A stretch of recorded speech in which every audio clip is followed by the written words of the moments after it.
Iran पर अमेरिकी हमले का विरोध भी हो रहा है। यह भी इस वक्त बड़ी जानकारी मिल रही है। पाकिस्तान और सऊदी अरब ने विरोध किया है अमेरिका का। अमेरिका ने जो हमले किए ईरान के ऊपर, ओमान ने भी अमेरिका के इस हमले की कड़ी निंदा की है। हमला ईरान की संप्रभुता पर हमला है, यह इन देशों ने कहा है, जिसमें पाकिस्तान है, सऊदी अरब है, ओमान है।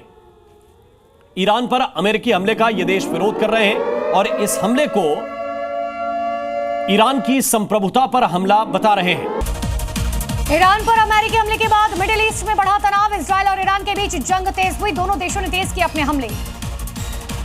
ईरान और इजरायल जंग में हुए अमेरिका की एंट्री। अमेरिका ने ईरान पर किया हमला। ईरान के 3 न्यूक्लियर साइट्स पर भारी बमबारी की गई। अमेरिका ने ईरान के फोर्डो, नंताज और इस्फहान न्यूक्लियर साइट पर बमबारी की। ट्रंप बोले, हमारी सेनाओं ने फोर्डो, नंताज और इस्फहान पर किया सीधा अटैक। यूएस का अपने नागरिकों को निर्देश। अमेरिकियों को ईरान छोड़ने को कहा गया। सड़क मार्ग से ईरान छोड़ने को कहा गया। यूएस के हमले के बाद ईरान की धमकी। आईआरजीसी ने ट्रंप को दी है चेतावनी, हमले का मुंहतोड़ जवाब दिया जाएगा। अमेरिकी हमले के बाद नेतन्याहू ने देश को किया संबोधित। नेतन्याहू ने अमेरिका का जताया आभार। बोले, जो यूएस ने किया वो कोई नहीं कर सकता था। आईडीएफ ने नया वीडियो जारी किया। ईरानी ड्रोन को इंटरसेप्ट करते दिखे इजरायली फाइटर जेट्स। ईरान और इजरायल टकराव के बीच आतंकी संगठन हूती की अमेरिका को धमकी। कहा, अगर यूएस युद्ध में आता है तो हम हमला करेंगे। इजरायल ने भी ईरान पर किया ताबड़तोड़ अटैक। अहवाज में धमाकों से गूंजा पूरा इलाका। इजरायल ने ईरान के कई ठिकानों को बनाया निशाना। अमेरिका के हवाई हमले में ईरान को पहुंचा बहुत बड़ा नुकसान। ईरान का फोर्डो परमाणु संयंत्र पूरी तरह से नष्ट। हमले के बाद आसमान में दिखा धुएं का गुबार। अमेरिकी हमले पर ईरानी सेना आईआरजीसी ने दी धमकी। बोला, हर हमले का मुंहतोड़ जवाब देंगे।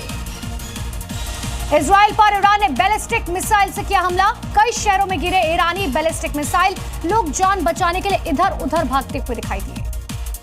पहलगाम आतंकी हमले को लेकर एनआईए ने की बड़ी कार्रवाई। एनआईए ने 2 आरोपियों को गिरफ्तार किया। आरोपी परवेज और बशीर को गिरफ्तार किया गया। छत्तीसगढ़ के 2 दिवसीय दौरे पर केंद्रीय गृह मंत्री अमित शाह राज्य में सुरक्षा व्यवस्था की करेंगे समीक्षा। केंद्र सरकार की प्रमुख विकास परियोजनाओं से जुड़े हुए कार्यक्रमों में लेंगे हिस्सा। ओलंपिक 2036 की भारत में होने वाली संभावनाओं पर बोली दिल्ली की सीएम रेखा गुप्ता। कहा, दिल्ली 2036 ओलंपिक कराने के लिए पूरी तरह तैयार। बिहार बीजेपी के प्रदेश अध्यक्ष दिलीप जायसवाल ने की सीएम नीतीश कुमार से मुलाकात। कई मुद्दों पर चर्चा की गई। कहा, पेंशन राशि बढ़ाने के लिए सीएम को धन्यवाद दिया। बेंगलुरु में हुई इंडिगो के विमान की इमरजेंसी लैंडिंग। फ्यूल की कमी के चलते पायलट ने किया मेडे कॉल। मेडे कॉल के बाद इमरजेंसी लैंडिंग कराई गई। गुवाहाटी से चेन्नई जा रहा था इंडिगो का विमान। राजा रघुवंश हत्याकांड में आरोपी सोनम और राज कुशवाहा को न्यायिक हिरासत में भेजा गया। कोर्ट ने दोनों को 14-14 दिन की न्यायिक हिरासत में भेजा। चारों तरफ सुरक्षा के कड़े इंतजाम। जम्मू कश्मीर के पुंछ में सुरक्षा बलों का तलाशी अभियान जारी। सूत्रों के हवाले से खबर, लंठूंग इलाके से मिले संदिग्ध हरकत की जानकारी। और जम्मू कश्मीर में सेना प्रमुख उपेंद्र द्विवेदी अमरनाथ यात्रा को लेकर सुरक्षा तैयारियों का जायजा लिया। अधिकारियों को दिशा निर्देश जारी किए गए।